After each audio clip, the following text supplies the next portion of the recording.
Digitalisation എന്ന സുന്ദരമായ വാക്കിന്റെ മറപിടിച്ച് നമ്മുടെ രാജ്യത്ത് നടക്കുന്നത് വൻ കൺവേർട്ടിംഗ് തന്ത്രങ്ങളാണ്. വഖഫ് സ്വത്തുക്കളുടെ ഡിജിറ്റൽ വിവര ശേഖരണത്തിനായി കേന്ദ്ര സർക്കാർ ആരംഭിച്ച ഉമീദ് പോർട്ടൽ ഇപ്പോൾ വലിയൊരു തർക്ക വിഷയമായി മാറിയിരിക്കുകയാണ്. പോർട്ടൽ ആരംഭിച്ച് ഒരു വർഷം പിന്നിടുമ്പോൾ പുറത്തു വരുന്ന കണക്കുകൾ ഞെട്ടിക്കുന്നതാണ്. രജിസ്ട്രേഷൻ സമർപ്പിച്ച അപേക്ഷകളിൽ 11% അതായത് 88,571 വഖഫ് സ്വത്തുക്കളുടെ അപേക്ഷകളാണ് കേന്ദ്ര സർക്കാർ പരിശോധനയ്ക്ക് ശേഷം നിരസിച്ചിരിക്കുന്നത്. കേവലം സാങ്കേതികത്വം പറഞ്ഞ് ലക്ഷക്കണക്കിന് കോടി രൂപ വിലമതിക്കുന്ന വഖഫ് സ്വത്തുക്കളെയാണ് ഇത്തരത്തിൽ അനിശ്ചിതത്വത്തിലാക്കിയിരിക്കുന്നത്. കൃത്യമായി ഇതിന് പിന്നിൽ ഒരു രാഷ്ട്രീയ അജണ്ടകൾ ഒളിഞ്ഞിരിപ്പുണ്ട് എന്ന ആരോപണവും ഇപ്പോൾ ശക്തമാവുകയാണ്.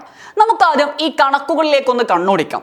രാജ്യത്താകെ 8 ലക്ഷത്തോളം സ്വത്തുക്കളാണ് ഉമീദ് പോർട്ടലിൽ വഖഫിന്റെ ഭാഗമായി രജിസ്ട്രേഷൻ നൽകിയിരിക്കുന്നത്.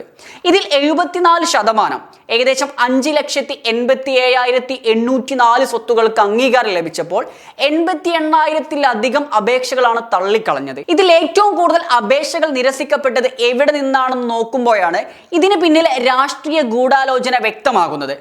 ഏറ്റവും കൂടുതൽ അപേക്ഷകൾ നിരസിക്കപ്പെട്ടത് ഉത്തർപ്രദേശിൽ നിന്നാണ്, ഏകദേശം 31,000-ന് മുകളിൽ.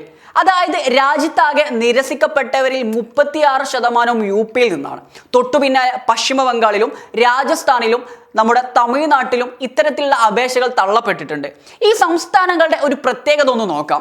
നൂറ്റാണ്ടുകളായി മുസ്ലിം ഭരണാധികാരികൾ പൊതു ആവശ്യങ്ങൾക്കായി നീക്കിവെച്ച വലിയ വഖഫ് സ്വത്തുകൾ നിലനിൽക്കുന്ന പ്രദേശങ്ങളാണിവ. യഥാർത്ഥത്തിൽ എന്താണ് ഈ ഉമീദ് പോർട്ടലിലൂടെ കേന്ദ്ര സർക്കാർ ലക്ഷ്യമിടുന്നത്? വഖഫ് ഭേദഗതി നിയമം പാർലമെന്റിൽ കൊണ്ടുവരുമ്പോൾ തന്നെ ഭരണകൂടത്തിന് കൃത്യമായി അറിയാമായിരുന്നു അത് ഭരണഘടനാ വിരുദ്ധമാണെന്നും കോടതി അതിനെ സ്ട്രൈക്ക് ഡൗൺ ചെയ്യുമെന്നും. ഇവിടെയാണ് സർക്കാർ തങ്ങളുടെ പ്ലാൻ ബി നടപ്പിലാക്കാൻ പോകുന്നത്.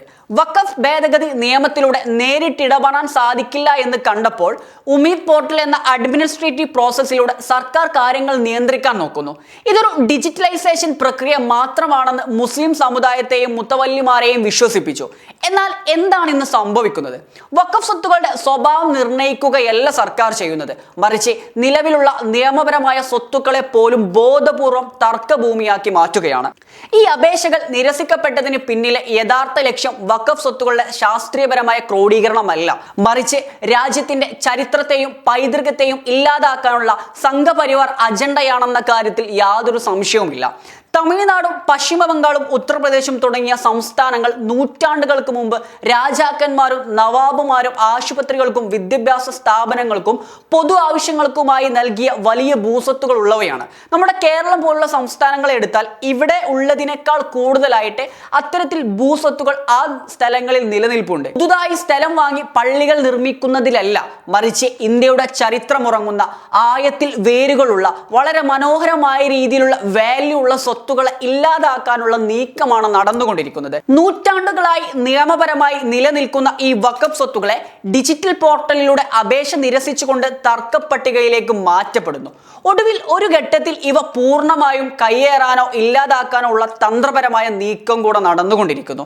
നിലവിലെ വഖഫ് നിയമത്തിൽ പോർട്ടലിൽ നിന്ന് ഒരു അപേക്ഷ നിരസിക്കപ്പെട്ടാൽ തുടർ നടപടി എന്തായിരിക്കണം എന്നതിനെ കുറിച്ച് യാതൊരു വ്യക്തതയുമില്ല.